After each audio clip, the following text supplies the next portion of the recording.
If you deliberately lower DHT, you are running the risk of developing severe side effects that could last your entire life. So for those of you who are brand new to my channel, my name is Lucas, the founder of Boost Your Biology. If you've been enjoying these videos, then please like the video and hit subscribe down below to stay up to date with the latest and greatest health research. So what were to happen if you deliberately blocked dihydrotestosterone or DHT in the body? Now, there are various ways in which we can deliberately lower DHT in the body. One such way is by using the medication called finasteride, also known as Proscar, which is a powerful medication that's used to treat hair loss and also benign prostatic hyperplasia or an enlarged prostate. Another way in which various men are lowering DHT without realizing is by using lion's mane mushroom. Now, lion's mane mushroom is perhaps one of the most popular nootropics on the market, but unfortunately, lion's mane does have a severe side effect, which is its ability to lower DHT, which is known to elicit various side effects. So if you were to deliberately lower DHT levels in the body systemically, you'll end up as a she-male. What I mean by this is that you'll suffer from a micro penis. You'll have a full head of hair, but you'll be less muscular. This is a side effect that not many men are aware of, particularly as they undergo treatment for hair loss or they're suffering from prostate related issues. Unfortunately, if we decide to lower DHT levels in the blood systemically, this can lead to various side effects such as this micropenis effect, which basically means that the penile tissue can actually atrophy and shrink. And I've seen a number of guys report this online, and I've had a number of guys actually message me on Instagram and also through my email talking about this really devastating side effect, which is the less of an engorged penis. So this is a very nasty side effect that seems to occur with medications such as finasteride and even some over-the-counter DHT blockers like reishi mushroom, nettle root, and even lion's mane. In addition, we see men that have very low levels of DHT, they actually tend to have a full head of hair. But obviously this is at the expense of, some of the mental benefits that we see with DHT, and they're generally less muscular. So you can see in this diagram, it showcases pseudohermaphrodites, and these individuals have low levels of androgens in the body. And so their physique and their hair is generally different. You're probably wondering now, how is DHT actually synthesized in the body? Now, DHT can be created through two key pathways. Number one, testosterone is converted to DHT via the 5-alpha reductase enzyme in the body. So the other way in which DHT can be produced is via the backdoor pathway from other male sex hormones such as DHEA, androstenedione, and androsterone. Now, DHEA is converted to androsterone via 5-alpha reductase, which is then converted to androstenedione and then subsequently DHT. So you can see that in the diagram here, the different metabolites of testosterone, and the body is very intelligent. There's a reason for why the body produces these metabolites in the human body. It's because the body requires these specific hormones to function optimally. Hey guys, if you're watching this video right now and want to unlock your full mental and physical potential, then the Limitless course is for you. Unlock my best biohacks for energy, motivation, and testosterone optimization so that you can conquer your goals with ease and crush every day with confidence. Click the link in the description and get it now for only $27 today. All right, now let's get straight back into the video. Now, what I really want to emphasize next is that there are specific forums online dedicated to something known as post-finasteride syndrome. Finasteride, as I mentioned earlier, some of you may be already aware of this particular medication. It's oftentimes marketed to help with hair loss, and it indeed will help with hair loss in a variety of men. But unfortunately, finasteride is associated with various side effects even after stopping the medication. So I know a number of men that have used finasteride for maybe 2, 3, 4 months, and even 1 year later, they've noted that they're still suffering from side effects. So I'd love to get a discussion going down below. Have you noticed any side effects with hair loss medications or finasteride itself?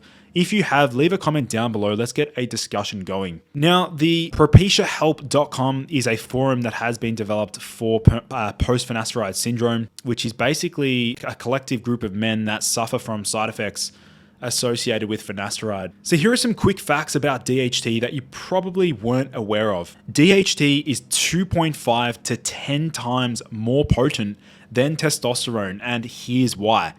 DHT has 4 times higher affinity to the androgen receptor than testosterone itself. In addition, the binding of DHT to the androgen receptor transforms the androgen receptor to its DNA binding state. And also, DHT upregulates androgen receptor synthesis and reduces androgen receptor turnover. Interestingly, the dissociation rate of testosterone from receptors is 3 to 5-fold faster than DHT, meaning that DHT exerts a much more powerful effect on the androgen receptor compared to testosterone. So now you're probably wondering why I'm such a big fan of deliberately actually raising DHT or deliberately boosting DHT in the body. Here are some of the benefits associated with deliberately raising DHT. Number one is the libido boost and sex drive increase. A number of men that I've seen by analyzing their blood work, I've seen that men with the highest sex drive tend to have higher levels of dihydrotestosterone according to their blood work. This is why getting routine blood work about twice per year is absolutely essential to monitor and gauge where your hormones are at. In addition, DHT can help with reducing anxiety. There's a number of studies where DHT can actually have an anti-anxiety or an anxiolytic effect in the body. In addition, it can help with mood enhancement. It can also help with boosting confidence and reassurance and resilience. It may also assist with fat loss via altering of adipocyte progenitor cells.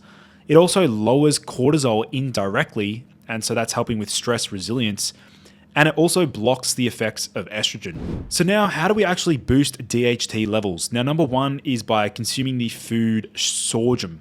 So sorghum or sorghum is a grain originally from Africa. And by the way, guys, you're probably aware that African men tend to have higher levels of DHT. And this may be one of the reasons why they have extremely large eggplants.